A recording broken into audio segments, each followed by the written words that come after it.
سعد الرحمان المعروف ڈکی بھائی معروف یوٹیوبر، مشہور یوٹیوبر، آپ سب جانتے ہی ہوں گے.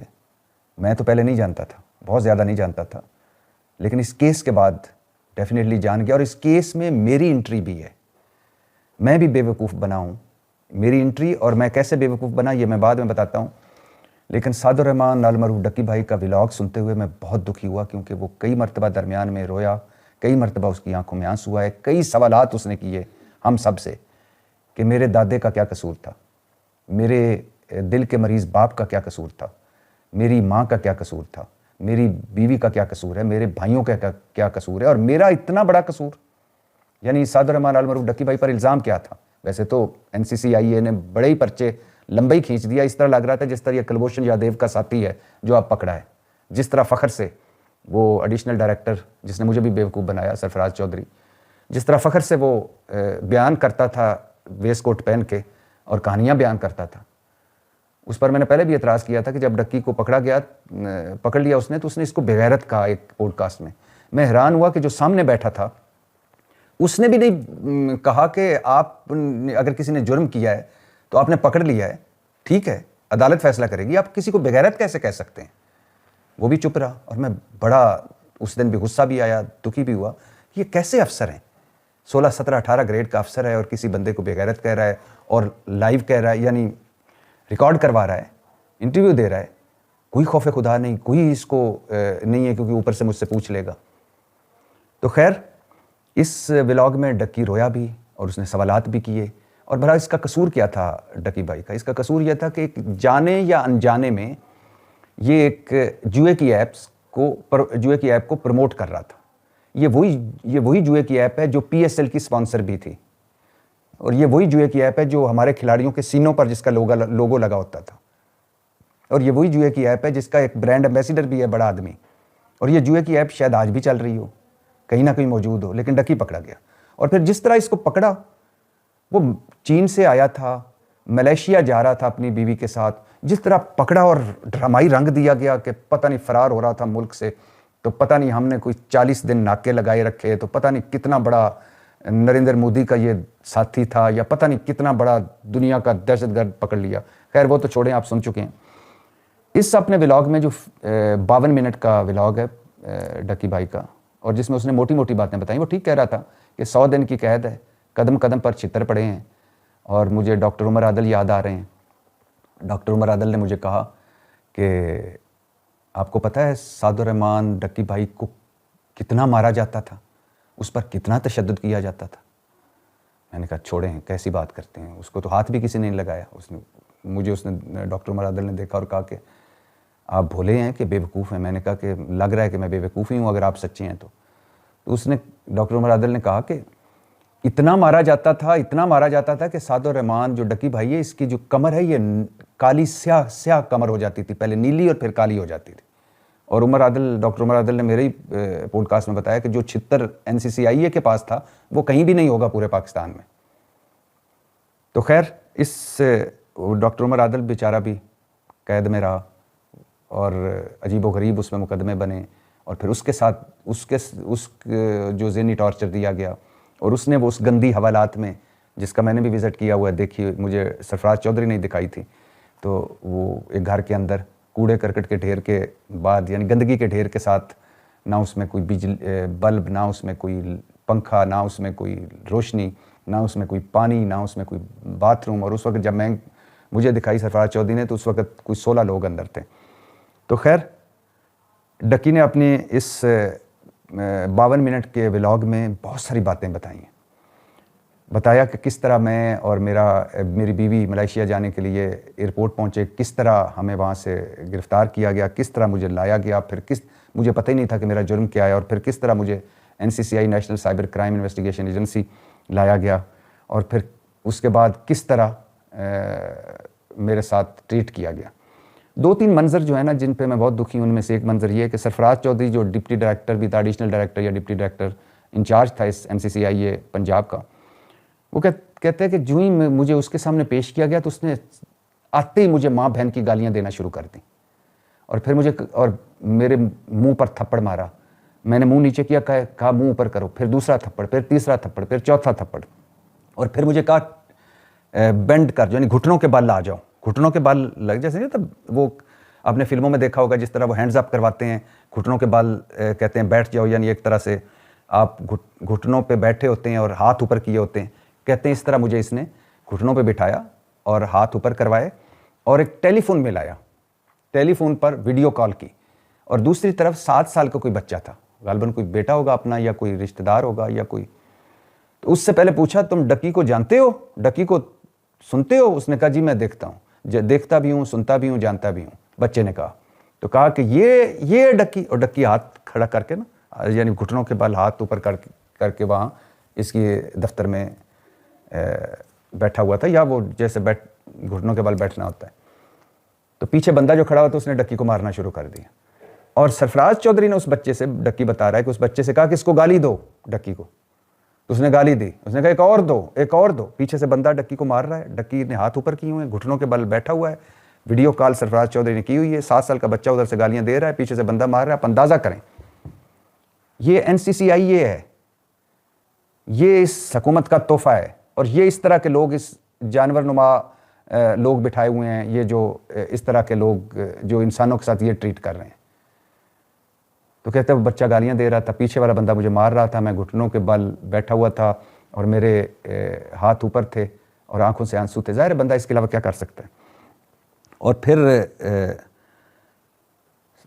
اس کے بعد ڈکی کہتا ہے مجھے کہا کہ جو اس کا انویسٹیگیشن افسر ہے شعیب ریاض، دا فیمس شعیب ریاض، جس نے اس سے پیسے لیے اور پتہ نہیں کیا لیے، وہ کہاں پورا آپ سن چکے ہیں، تو کہتے پھر اس کے مجھے اس کے حوالے کیا کہ اس کو لے جاؤ اوپر اور اپنے طور پر اس کی تفتیش کرو، اور مجھے تھپڑ مارنے کے بعد، ماں بہن کی گالیاں دینے کے بعد، اس ڈکی کا ایک جملہ بڑا اس میں دکھی یا تکلیف دہ جملہ ہے، اس نے کہا کہ پہلے 23 منٹ میں نے سب کچھ بتا دیا، اپنے موبائلز کے پاسورڈ، اپنی ای میلز کا پاسورڈ، سارا کچھ بتا دیا پہلے 23 منٹ میں، سب کچھ ان کو بتا دیا، جو وہ کہتے تھے، لیپ ٹاپ کا، آئی پیڈ کا، اس کا، موبائلز کا، لیکن میرا 23 دن ریمانڈ انہوں نے رکھا، مجھے 23 دن ریمانڈ پہ رکھا، کس لیے؟ خیر وہ اوپر لے گئے ڈکی بھائی کو، اس ساری بے عزتی کے بعد، بچے کی گالیوں کے بعد، اوپر کہتے ہیں میرا ایک دوست مجھے ملنے آیا ہوا تھا کسی فوڈ سے ریلیٹڈ، جو اس کے گھر کیٹرنگ کرتا ہے، یہاں سے جنید سلیم صاحب نے بتایا کہ وہ جو ہی بندے سامنے آیا تو بندے نے ڈکی سے پوچھا تم نے کچھ کھانا ہے، میں تمہارے کھانے کے لیے لاؤں؟ تو بقول جنید سلیم ڈکی اس کے پاؤں پڑ گیا، ہاتھ باندھ کے رونے لگ گیا کہ مجھ کھانا چھوڑو، بس ان کوئی اگر تمہاری سفارش ہے تو NCCIA والوں کو سفارش کرو کہ مجھے کم مارے نہ، جو کچھ کہہ رہے میں مان رہا ہوں، مجھے مارتے کیوں ہیں؟ خیر پھر اس کے بعد اسی اپنے ولاگ میں، یہ ضرور دیکھیے گا یہ ولاگ ڈکی بھائی کا، یقین کریں یہ صرف ولاگ نہیں ہے، یہ کہانی ہے، ایک کہانی ہے۔ ڈکی کا قصور کیا ہے؟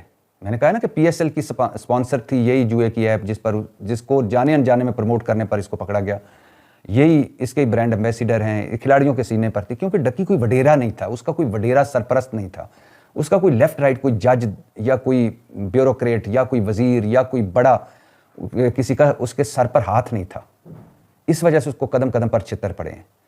پھر اپنے ولاگ میں ڈکی بھائی نے بتایا کہ کس طرح اس کے آئیو یعنی ڈکی کے آئیو شعیب ریاض نے اس کے اکاؤنٹ سے جو 3.25 لاکھ ڈالر جو 9 کروڑ کے قریب بنتے ہیں وہ اپنے اکاؤنٹ میں شفٹ کر لی، اور پھر کس طرح پورے دفتر کو جب NCCIA کو پتہ چلا کہ یہ ڈکی سے اس نے اتنے پیسے اپنے اکاؤنٹ میں شفٹ کروائے ہیں، تو پھر کس طرح انہوں نے اس کو فوری طور پر ریکوری بنا کر عدالت میں پیش کر دیا، پھر کس طرح میری ماں اور میری بیوی کو ہراس کیا گیا، اسی ولاگ میں ڈکی بتاتا ہے، اور ذہنی اذیت دی گئی ڈکی کی ماں اور ڈکی کی بیوی اروب جتوئی۔ پھر ایڈیشنل ڈائریکٹر سرفراز چودھری کس طرح اپنے موبائل سے بتاتا تھا کہ جڑے سارے جج نے نا، یہ سارے میرے انہاں دے نمبر اور نام میرے کول موجود نے، سارے جج دوست نے۔ اور پھر کس طرح ڈکی کی اہلیہ یعنی اروب جتوئی کو بلا کر سرفراز چودھری کہتا تھا کہ میں ہی یہاں عدالت ہوں، میں ہی یہاں جج ہوں، میں ہی یہاں سب کچھ ہوں۔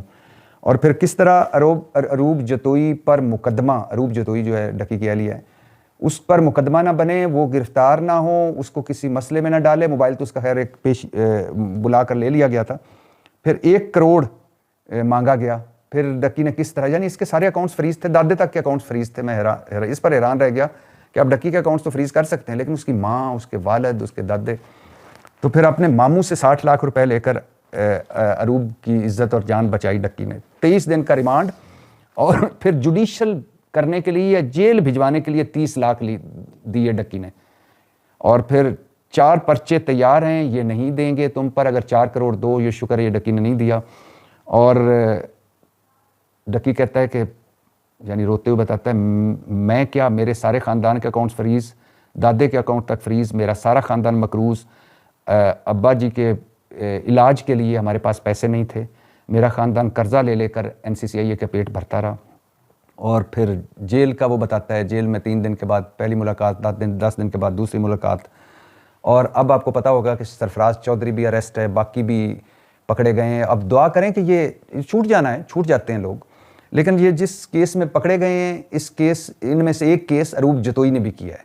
کمال کی خاتون ہے, ویسے بہادر خاتون ہے, جو اپنے خامد کے ساتھ پہلے لمحے سے آخری لمحے تک بہادری سے کھڑی رہی. ہر ذہنی اور ہر وہ جو کیا کہتے ہیں ٹارچر پہنچانے والا ہر ذہنی منظر دیکھا, ہر تکلیف سے گزری, ہر پیشی پر موجود ہوتی تھی. خود بھی گرفتاری کا خطرہ تھا. خود ایک عورت اس معاشرے میں اگر گرفتار ہوتی ہے تو وہ کس طرح اس کو ہراس کیا جاتا ہے, کس طرح اس کو اذیت دی جاتی ہے, اس کو بھی پتہ تھا.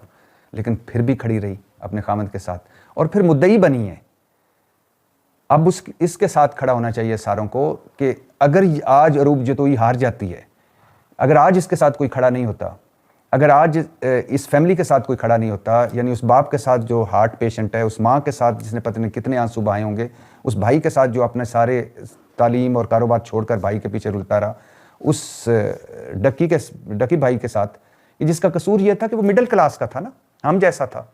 مڈل کلاس, اس ملک میں کوئی مڈل کلاس کا بندہ مشہور ہو جائے, اس کے پاس 4 پیسے آ جائیں, کیوں بھائی؟ یہاں تو صرف بڑوں وڈیروں جاگیرداروں اور سرمایہ داروں کا پاس ہی پیسہ ہونا چاہیے, انہیں مشہور ہونا چاہیے. یہ کہاں سے آ گیا غریب آدمی, اس کے پاس پیسے بھی آ گئے اور مشہور بھی ہو گیا, لاؤ ذرا اس کو, اس پر مقدمے بناؤ اور اسے قدم قدم پر ذلیل کرو. تو دکھ ہوا, تکلیف ہوئی اس کو روتے دیکھ کر, تکلیف میں دیکھ کر. اور میں سوچ رہا تھا کہ جب یہ اس سارے پروسیس سے گزر رہا تھا, یعنی 23 دن NCCI کے اس گندی حوالات میں اور ان لوگوں کے ان گندے رویوں کے ساتھ, اور پھر اس کے بعد جیل, اور پھر جس طرح اس کا واپسی ہوئی, اس کی ہمت ہے.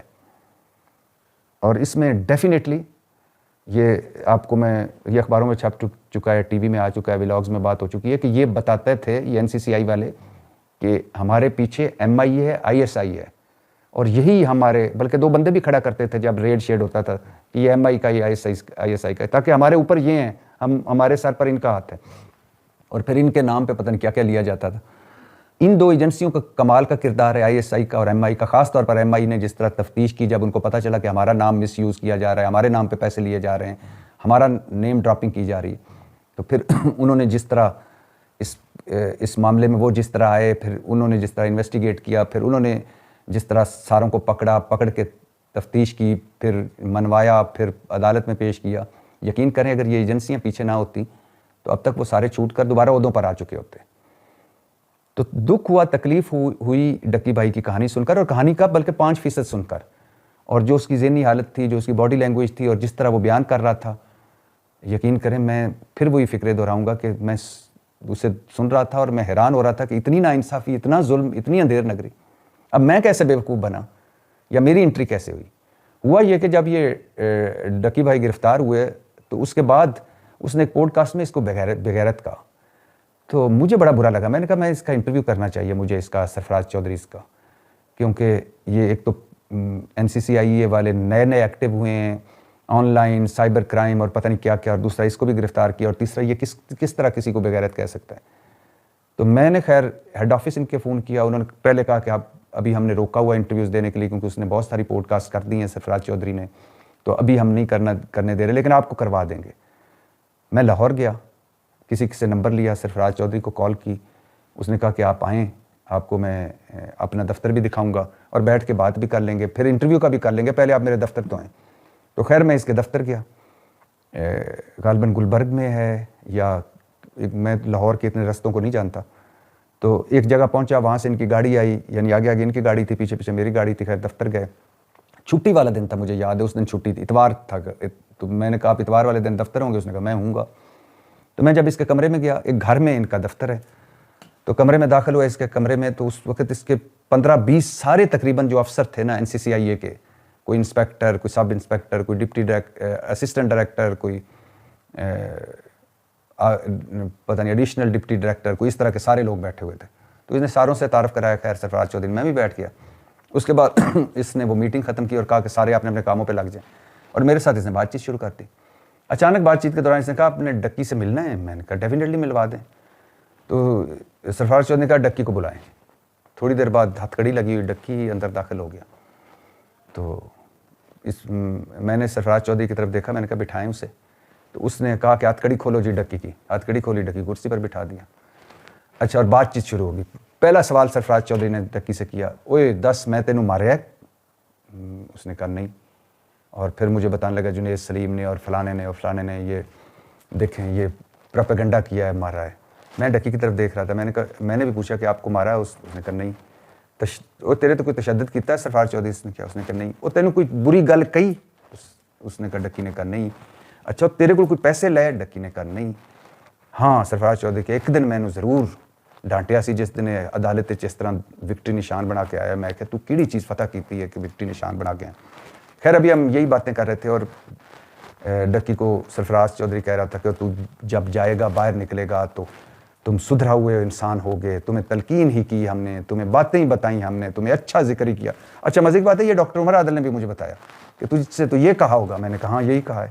تو اس نے کہا تجھے تو بیوقوف بنایا. میں نے کہا میں کیا کرتا ہے؟ ایک طرف سرفراز چودھری کہہ رہا تھا، دوسری طرف میں ڈکی کی طرف دیکھتا تھا، وہ کہتا تھا ہاں بالکل جی یہ ٹھیک کہہ رہا ہے. مجھے کیا پتا کہ وہ کتنے پریشر میں ہوگا ڈکی بھائی، یا اس پر کتنا تشدد ہو چکا ہے، یا کتنے پیسے لیے جا چکے ہیں، یا کتنی ہراسمنٹ سے وہ گزر رہا ہے. بیوقوف بن گیا میں بھی. تو خیر اس کے بعد ڈکی کی فیملی آ گئی. تو انہوں نے بتایا کہ ڈکی کی فیملی ہے. انہوں نے کہا سرفراز چودھری نے کہا اندر ہی بلا لو. ڈکی کا والد پروفیسر صاحب، والدہ، دو غالباً بھائی تھے اور اروب جتوئی اہلیہ.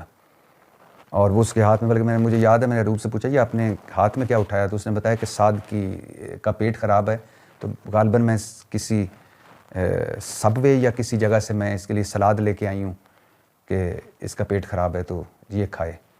تو خیر 5-10 منٹ وہ ڈکی کے والد سے سرفراز چودھری گفتگو کرنے لگ گیا کہ آپ پروفیسر ہیں، آپ تو بچوں کو پڑھاتے ہیں، ماں جی آپ میری، یہ بہن ہے ہماری اروب جتوئی. اس کے بعد ان کو کہا کہ اوپر کمرے میں بٹھائیں جی، ان کو کھانا کھلائیں، ایک علیحدہ کمرہ دیں تاکہ یہ ساری فیملی مل سکے. تو اس کے بعد خیر سرفراز چودھری نے مجھے دفتر دکھانا شروع کیا، حوالات بھی لے گیا. حوالات میں نے کہا اتنی گندی جگہ پر گندگی کے ڈھیر کے ساتھ حوالات. انہوں نے کہا بس یہی ہے، یہ دفتر ہے، ہماری تو گاڑیاں ہیں، پیٹرول نہیں ہے، ہمیں تو کوئی فنڈ نہیں مل رہا ہے، چیزیں نہیں مل رہی، ہم پھر بھی اتنا کام کر رہے ہیں. تو کمرے دکھاتے دکھاتے ایک کمرے کا دروازہ کھولا تو پھر میں نے دیکھا کہ یہ ڈکی اور اس کی فیملی بیٹھی ہوئی تھی اور ڈکی میرے خیال سے کچھ کھا رہا تھا. تو میں بھی اس دن بے وقوف بن گیا. یقین کریں جو آج ڈکی نے سٹوری سنائی ہے اور جس کرائسس سے، جس تکلیف سے، جس دکھ سے وہ گزر رہا تھا، کاش ہمیں پتہ چل جاتا، ہم بھی کم از کم کچھ ساتھ ہی دیتے. مظلوموں کے ساتھ اور غریبوں کے ساتھ، یا جن پر جو کرائسس میں ہوتے ہیں ان کے ساتھ تو کوئی بھی کھڑا نہیں ہوتا.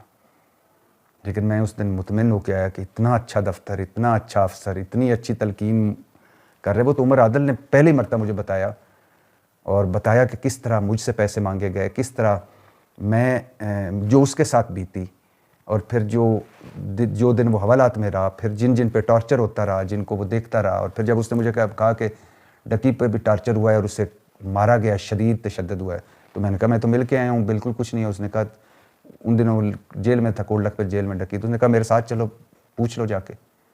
اور پھر آج جو ولاگ میں ڈکی نے بات کی تو میں حیران رہ گیا.